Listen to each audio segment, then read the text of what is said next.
Damn, you got a lot of jazz basses, Dave Segal. Yeah.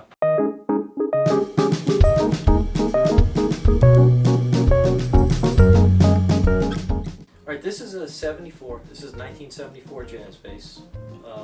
It's a maple neck with an alder body. Alder body. Alder body. Yes, they did come that way. A lot of people don't associate maple necks with alder bodies. It's always ash maple. Not true. There was just as many combinations out there as you can imagine. This is a 74. This is the end of the 4-bolt era. Once we got into 75, 76, you saw 3-bolt. Interesting enough, this is a 74. It's absolutely 100% 74. You might see a 73 with a 3-bolt. I've never owned one. I've heard, and I've had many jazz basses, more than what I own, and seen more than what I own in my repairs. But I can't remember, right off the bat. I can't remember exactly where I've seen it, where I've heard it. But there's supposedly 73s.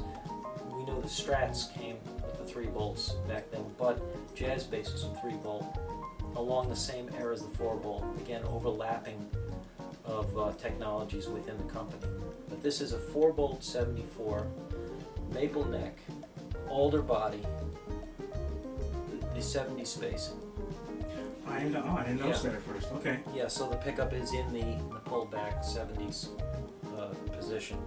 Interesting that this has got a black pickguard on it.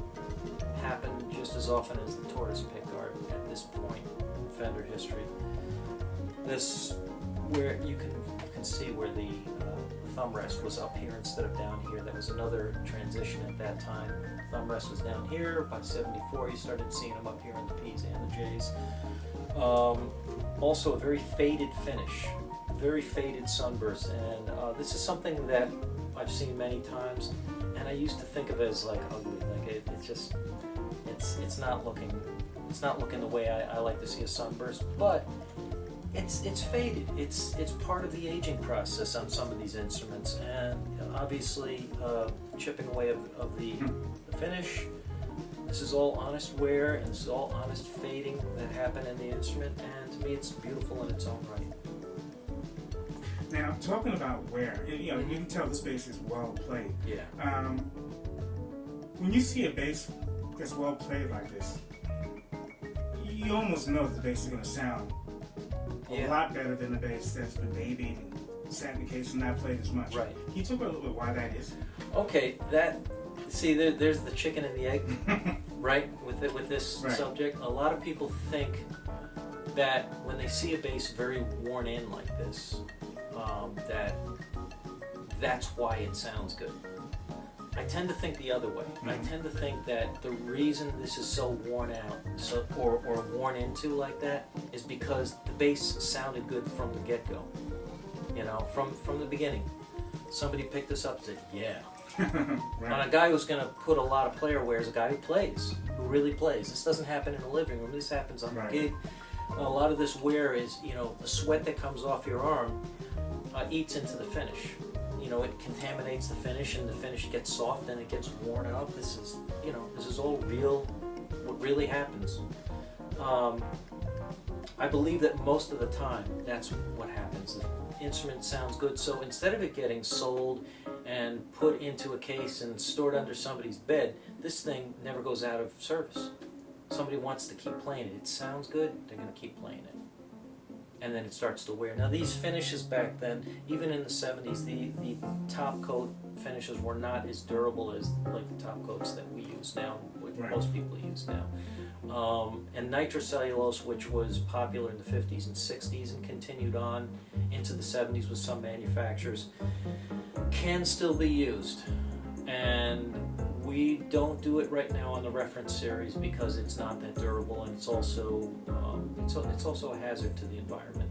I hate to say it because I love those old finishes, but the finishes that we use now, you're going to play and play and play and play, and the bass will still look nice over the years. Now this bass, in the reference library context, is this a bass that you've gigged on? I've never gigged on this bass. played it a lot when I've taken it out of the case, and this was one of those interesting basses to me that taught me something. I always learn from them. This bass is one of those basses that pizzicato, slap, everything just sounds great. It just, right across the board, it does everything really well. This is a better slap bass than that 66. Maybe to some people not as good as the 77. Right. I actually like this one a little better. I don't know why. It's a little warmer. It's a little responsive to me. I like a little more balance in the instrument. So this is kind of, not that I'm a great slapper or anything, but this is what I like in a slap sound. It kind of splits the difference on all the body. Yep. 70s pickup position. Yep. The bigger frets. The larger frets. In the maple fingerboard. That makes sense. Mm-hmm.